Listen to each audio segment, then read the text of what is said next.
Donc, bonjour, nous allons commencer ce webinaire mensuel.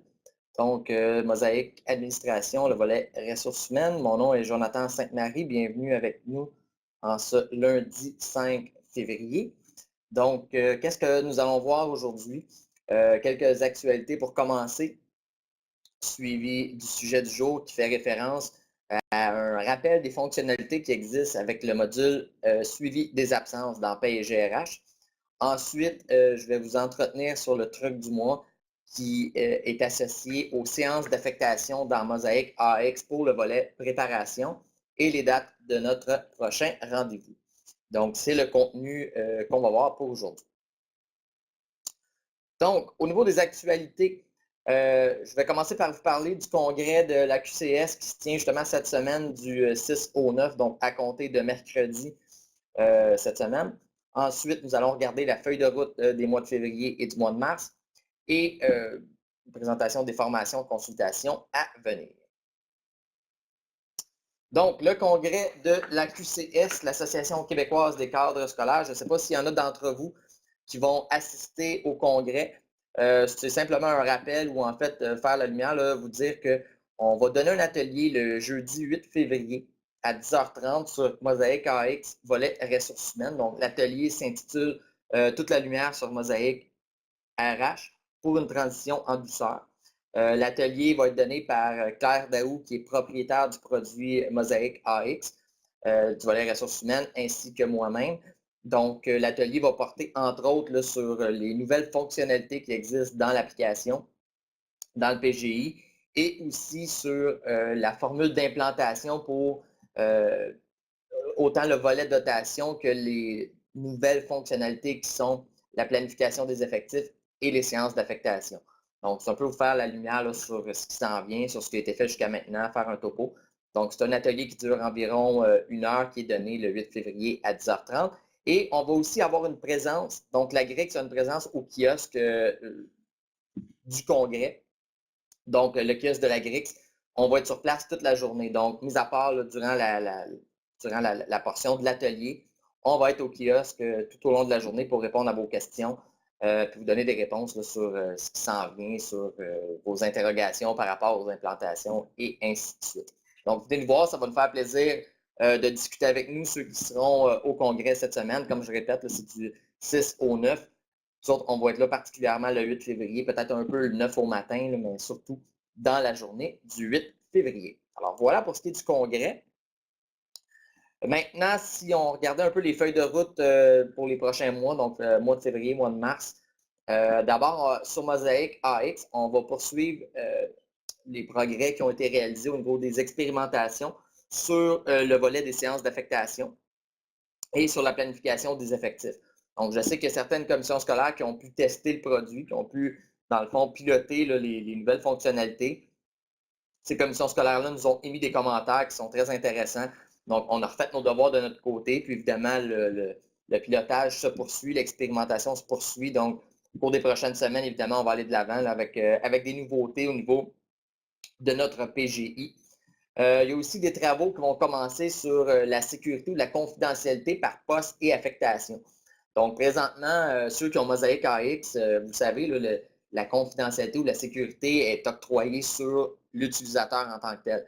Donc, par exemple, Jonathan Sainte-Marie, Sainte-Marie J étant mon code, ben, la sécurité va être appliquée là-dessus. Dorénavant, ça va être optionnel évidemment, on va pouvoir octroyer une sécurité par poste et affectation. Donc, les droits que je vais avoir dans l'application vont être en fonction du poste que j'occupe. Évidemment, ça va me prendre la partie dotation, donc le module dotation pour être en mesure d'importer ou d'imposer une sécurité par poste et affectation. Mais ultimement, on veut en arriver justement à donner une sécurité selon les droits que je vais avoir en fonction du poste que je vais occuper. Donc, il y a des travaux qui s'en viennent là-dessus au cours des prochaines semaines. Il y a aussi tous les changements salariaux en lien avec le 2 là, c'est sûr que je fais du coq à l'âne. Je m'en vais plus au niveau de paye et GRH, donc changements salariaux pour ce qui s'en vient.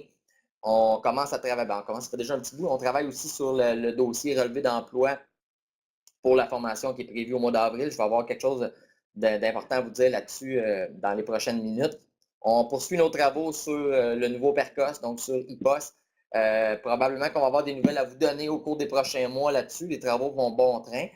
Et les travaux sur le projet Vision Client 360, donc certains outils de communication, toujours en lien avec vous évidemment, sont pas mal nos plans pour les prochaines semaines. S'ajoute à ça évidemment toutes sortes de formations. Il y a beaucoup de demandes de formation à la carte ou à la pièce qui ont été demandées. Donc mes formateurs vont être beaucoup sur la route là, dans les prochaines semaines pour aller vous visiter dans les commissions scolaires, ceux qui en ont fait la demande. Maintenant, je reviens avec les formations à venir ou les consultations à venir. Petit message au niveau des séances d'affectation. Je sais qu'il y en a qui, à chaque année, là, nous demandent d'être sur place pour les assister au niveau des séances d'affectation dans Paye et GRH. Il reste encore certaines plages de disponibles. S'il y avait des gens qui étaient intéressés, des commissions scolaires qui sont intéressés, il reste des plages qui sont disponibles. Même chose sur Mosaic AX. Cette année, c'est notre première année où on va pouvoir utiliser les séances d'affectation sur Mosaic AX. On va le faire en réel avec une commission scolaire. C'est déjà prévu au mois de juin. Si jamais il y en a qui est intéressé pour le faire au mois d'août, encore là, il reste de la place, donc n'hésitez pas à communiquer avec nous. Évidemment, ça prend minimalement la dotation dans Mosaic pour être en mesure d'effectuer les séances d'affectation. Donc, pas n'importe qui peut passer. Ceux qui seraient intéressés, qui possèdent déjà Mosaic AX, volet ressources humaines, n'hésitez pas à nous faire signe, on va essayer de trouver une plage. Maintenant, j'ai reçu beaucoup de demandes de formation sur paye de base, donc autant la paye, vraiment la paye de base ainsi que la paye de base avancée. Il va y avoir une ouverture imminente d'un cours qu'on va donner probablement au mois de mars. Pas probablement, on va le donner au mois de mars. Donc, dans les prochains jours, peut-être surveiller le babillard. Là, vous allez avoir les informations quant aux dates prévues pour une formation qui va se donner à la GRIX. Donc, une paye de base à la GRIX, la paye de base dossier table et ensuite la paye avancée, donc pour un total de 4 jours, découpé en 2 jours. Vous allez avoir l'information sur le babillard, évidemment, dans les prochains jours. Et je dois vous parler aussi des relevés d'emploi. Il y a une particularité cette année, on a changé le porteur de dossier des relevés d'emploi. Donc, c'était Mme Dany Tanguay qui était là auparavant. Maintenant, c'est Mme Susanna Neves qui va effectuer, qui va s'occuper du dossier des relevés d'emploi. Donc, pour cette année, exceptionnellement, on va uniquement donner la formation en ligne au mois d'avril, comme on le fait à tous les années. Donc, la formation d'une demi-journée, mais il n'y aura pas de formation sur place ou de formation en groupe là, directement à la grille, exceptionnellement pour cette année. Donc, parce qu'évidemment, le temps de prendre en charge le dossier avec les modifications et ainsi de suite. Donc, c'était la particularité que j'avais à vous donner pour cette année. Donc, ça fait le tour des brèves actualités que j'avais pour vous. Maintenant, on va parler du sujet du jour.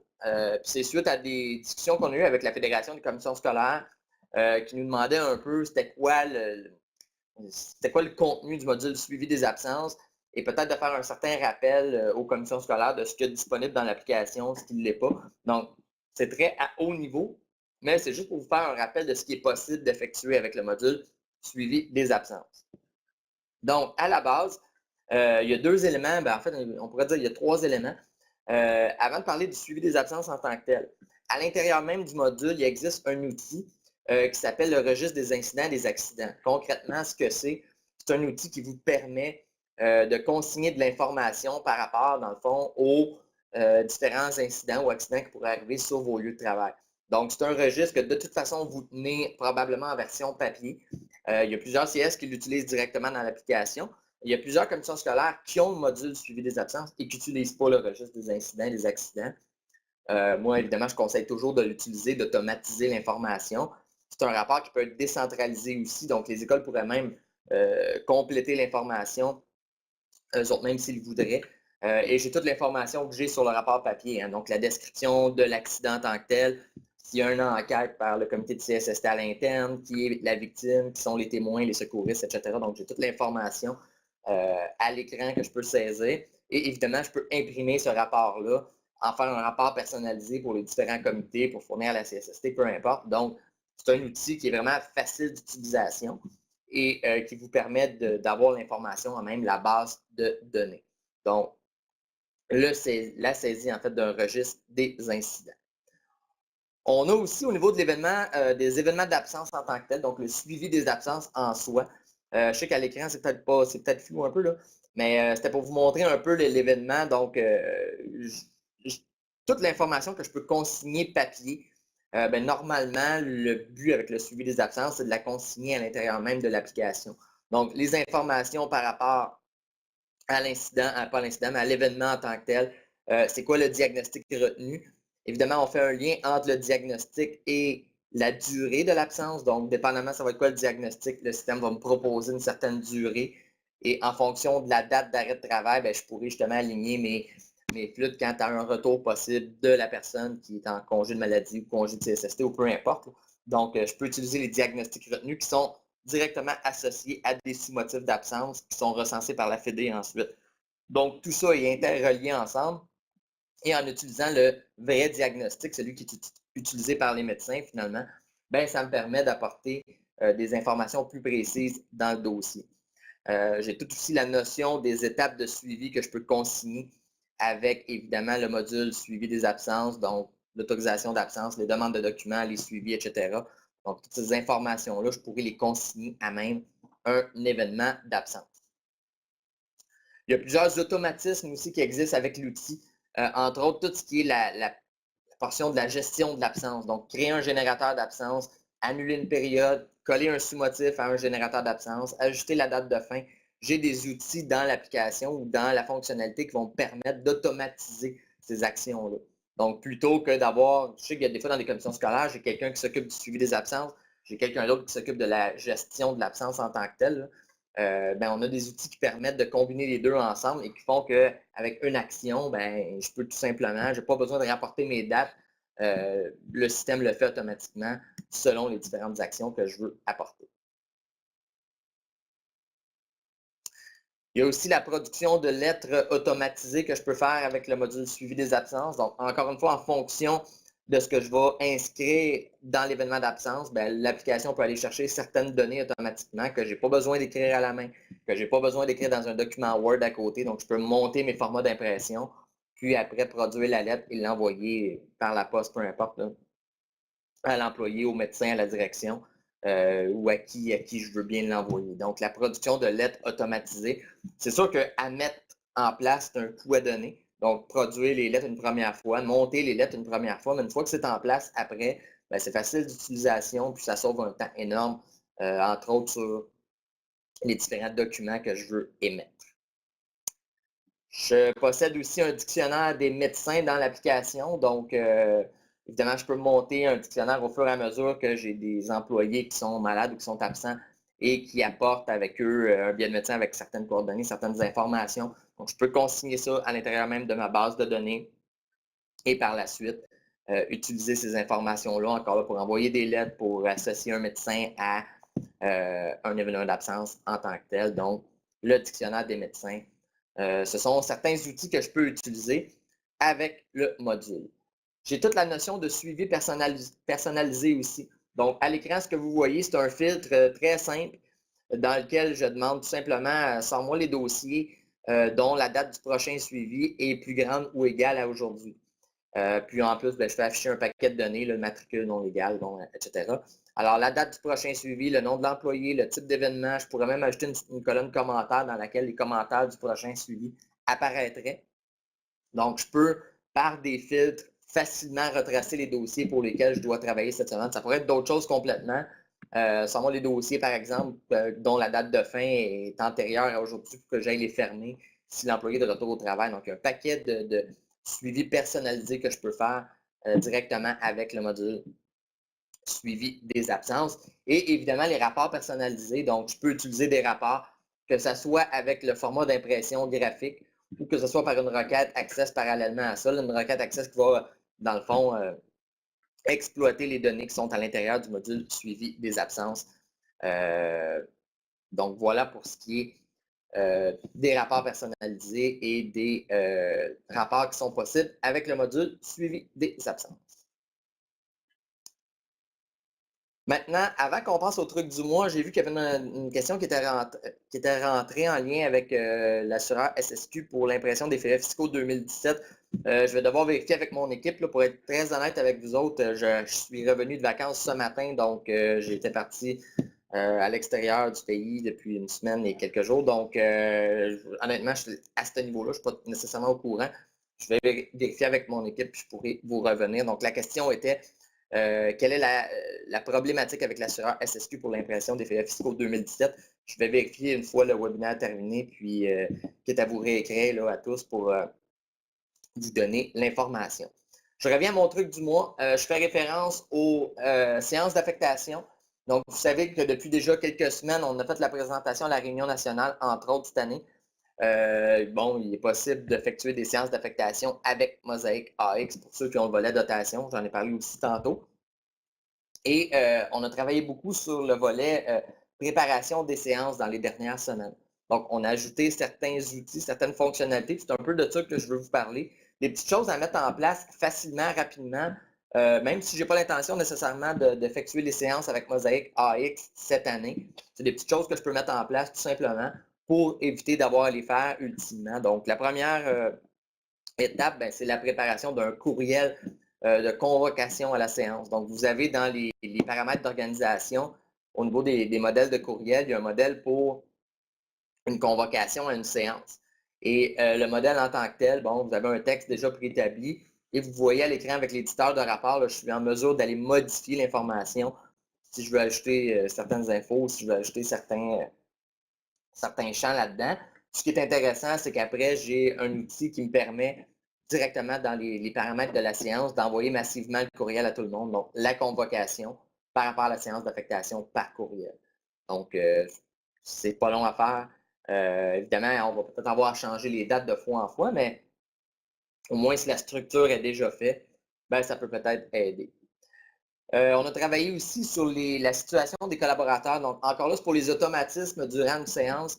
Par exemple, quand j'ai un motif de fin B112 avec le sous-motif 01, ben, ça va correspondre à une situation de rétrogradation obligatoire. Donc, en fonction des sous-motifs de fin ou des motifs de fin que je vais octroyer, ben, le système va effectuer le parallèle avec la situation des collaborateurs. On va le voir dans les écrans qui viennent. Là.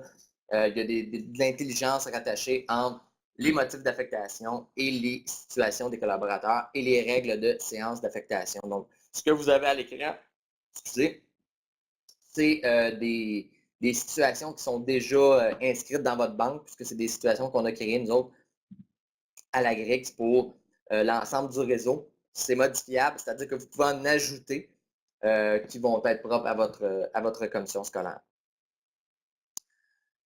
Encore là, je sais que c'est petit. Toujours dans le volet préparation, on a créé au total 24 règles qui vont permettre d'effectuer des séances d'affectation en mode complexe. C'est-à-dire des règles par rapport, entre autres, aux séances complexes pour le personnel de soutien. Donc, par exemple, quand j'ai un poste vacant, même corps d'emploi, avec un nombre d'heures inférieur. Donc, excusez-moi, la hiérarchie de la logique qui va être utilisée durant la séance. Donc, par exemple, je suis dans une séance complexe, je suis en droit de parole sur un poste d'éducateur en service de garde, mais aussi de TES. Ben, selon les règles que je vais effectuer par rapport à une personne, ben, évidemment, ce qui va arriver, c'est que je vais avoir droit uniquement aux postes qui sont disponibles durant la séance d'affectation en fonction des règles que je vais avoir préétablies. Comme il y en a 24 qui sont déjà préétablies, vous pouvez en ajouter. Évidemment, c'est des fonctionnalités qu'on voit durant la formation des séances d'affectation. Donc, on met en place les paramètres pour être en mesure de faire une séance en mode complexe. Même chose au niveau des conventions collectives, on a ajouté la S1 pour le secteur général donc, et le secteur adaptation scolaire. Donc, il y a déjà au niveau national là, des regroupements, des situations et des règles qui ont été importées dans l'application. Donc, quand je vais vouloir faire une séance complexe, exemple avec la S1, ben, je pourrais utiliser la saisie des conventions qui a été faite dans l'application. Et si ma convention, par exemple, c'est une S6, ben, il va falloir que je montre les règles. Et ça, évidemment, on va le faire avec vous en mode consultation. Au niveau des compétences aussi, toujours en mode préparation, si vous prévoyez à un certain moment donné afficher durant une séance d'affectation certaines compétences, des qualifications, des tests, etc., on peut le faire. Il y a des paramètres qui ont été ajoutés dans les différentes compétences. Donc, afficher en séance d'affectation. Alors, quand il y a un crochet qui est mis, qu'est-ce qui va arriver? Bien, la qualification, la compétence en tant que telle sera affichée autant dans le tableau de bord que dans les différents écrans de la séance d'affectation. Donc, ça peut être bien de faire le tour, commencer à faire le tour. Y a-t-il des petits trucs qu'on voudrait afficher? Y a-t-il des trucs qui ne nous intéressent pas d'afficher? Donc, juste peut-être faire le tour des différentes compétences. Surtout si vous avez créé des compétences maison, ben, c'est important d'effectuer le topo pour s'assurer d'afficher les bonnes informations finalement durant vos séances d'affectation. C'est ce qui fait le tour des trucs du mois. Comme je vous disais, si vous prévoyez, excusez, à court terme, effectuer les séances avec Mosaic AX, ben, ça peut être bien de commencer à se préparer.